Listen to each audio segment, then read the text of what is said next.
Quelque chose de magnifique, avec votre permission, que le bon Dieu vous protège et vous passez une bonne journée, que j'ai lu, que mon grand-père, Alav Shalom, le Rif, il dit que lorsque Yaakov Abinu, il a quitté son beau-père, Lavan, avec ses 4 femmes et ses 11 enfants, c'est écrit que il est arrivé à l'endroit, et là-bas, il a construit la souka pour son bétail et la maison pour ses enfants. Alors, il explique, il dit, pourquoi la Torah, elle nous dit, et précise, qu'est-ce qu'il a construit, Yaakov?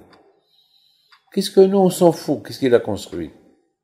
Une maison pour son bétail, souka le mikneu, le tsono, et pour ses enfants, il a construit une maison.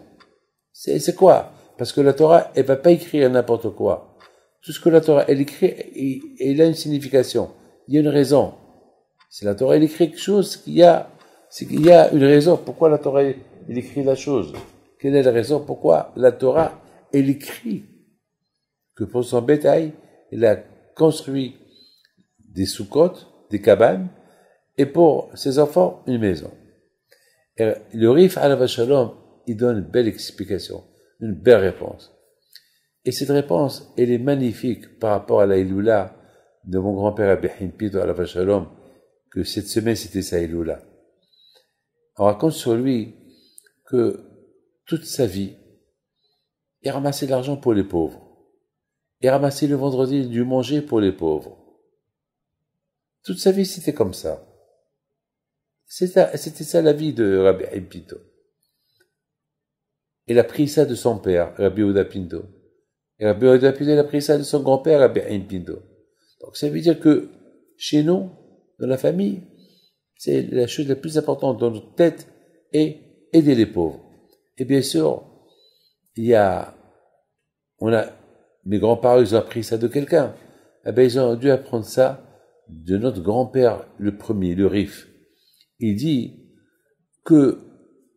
combien Abraham Avinu, il a fait toute sa vie du Hesed. Yitzhak Avinu, toute sa vie, il a fait du Hesed. Maintenant, voilà, on parle de Yaakov Avinu. Eh bien, Yaakov Avinu, non seulement que, aussi, toute sa vie, c'est du Hesed, mais étant donné que lui, c'était un homme de Torah, comme c'est écrit, Yaakov Ishtam Yeshevo Alim, Yaakov, c'était un homme de Torah. Toute sa vie, c'était l'étude de la Torah. Mais maintenant, lorsqu'il a quitté son beau-père, il était multimilliardaire. Donc, comment on peut être un homme de Torah et d'autre côté, un homme multimilliardaire, un homme très très riche? On dit qu'il avait des centaines de milliers de bétail. On disait qu'il avait des milliers de chiens qui surveillaient son bétail. Et il avait ils étaient vraiment une richesse colossale qu'il avait Yaakov Abinu Alav Shalom. Alors on aurait pu croire que Yaakov Abinu Alav Shalom, il était un monsieur qui était plutôt businessman qu'un homme de Torah. Et la Torah nous dit non. Yaakov Abinu, la Torah est précise sur lui que toute sa vie, il a étudié la Torah. Et même lorsqu'il était chez son beau-père, Lavan, qui était un grand rachat, il a respecté là-bas tous les 600 mitzvot. Il a étudié la Torah, il a enseigné la Torah à ses enfants, nuit et jour. Ça, c'était Yaakov Abinu. Et quelle est la preuve que sa vie, c'était la Torah, pas la richesse? Lorsqu'il a construit que des cabanes pour son troupeau, pour les bétails. Ça veut dire, pour lui, c'est quoi cabane? Cabane, c'est une maison. Mais c'est pas une maison. C'est une maison qui n'est pas officielle.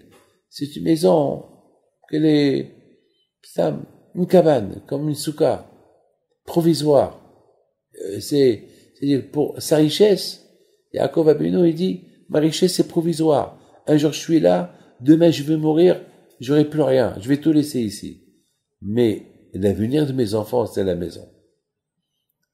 C'est pas provisoire. La maison, c'est là-bas, c'est la yeshiva.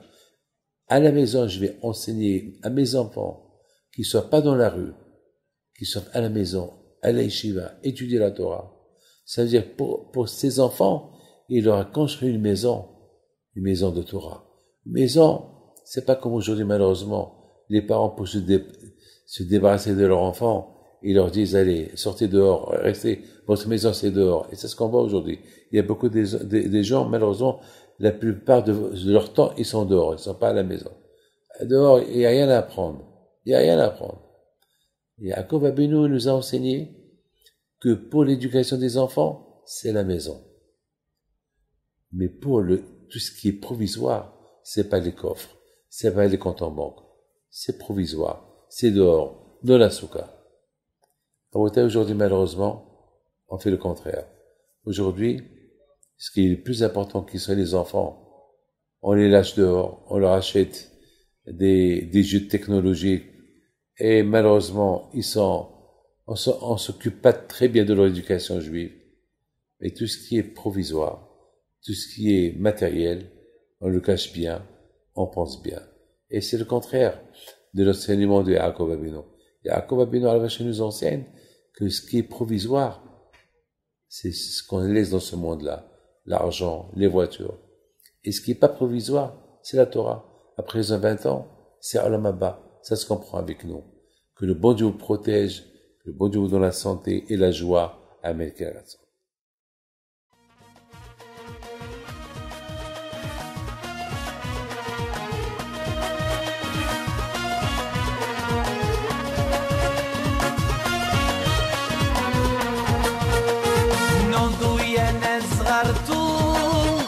على ربيع حيم بنتو وقف لنا زي خو